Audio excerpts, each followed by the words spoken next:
সিউড়িবাসীর জন্য সুখবর। সিউড়ির super speciality হাসপাতালে 24টি বেডের সুবিধাপ্রাপ্ত হাইব্রিড সিসিইউর শুভ উদ্বোধন করেন মুখ্যমন্ত্রী। বীরভূমের ইলামবাজারে একগুচ্ছ সরকারি প্রকল্পের উদ্বোধন করেন মুখ্যমন্ত্রী মমতা বন্দ্যোপাধ্যায়।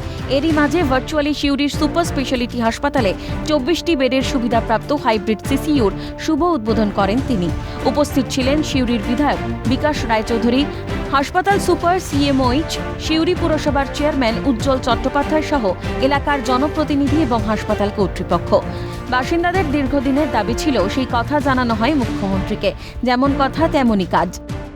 খুশি যে মাননীয় মুখ্যমন্ত্রী আমাদের সিউড়ির সদর এখানে সুপার স্পেশালিটি হসপিটাল আমাদের তিনি এখানকার মানুষের কথা ভেবেছেন এবং তিনি আজকে আমাদের সেই মানুষকে এই উপহারটা দিয়েছেন। আমরা কৃতজ্ঞতা জানাই। তো এছাড়াও আমাদের অনেকগুলো সুস্বাস্থ্য কেন্দ্র আজকে উদ্বোধন হলো বিভিন্ন আমাদের ব্লকে।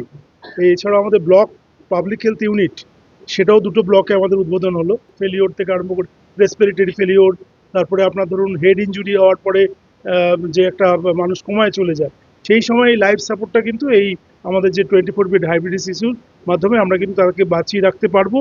যতক্ষণ না তার নিজস্ব শ্বাস প্রশ্বাসের ক্ষমতা আবার ফিরে আসে, ততক্ষণ না তার নিজের হার্টের আবার সেই সক্ষমতা ফিরে আসে। এছাড়াও বেশ কিছু দাবি দাওয়া রয়েছে। হাসপাতাল সুপার পিপিই মডেলের আর্জি জানিয়েছেন। এমআরআই এর বিষয়েও বিধানসভায় বলা হয়েছিল, চিঠিও দেওয়া হয়েছে। সব মিলিয়ে সুবিধা পেতে চলেছে সিউড়িবাসী। বীরভূম থেকে ভোলানাথ চক্রবর্তীর রিপোর্ট, ক্যালকাটা নিউজ।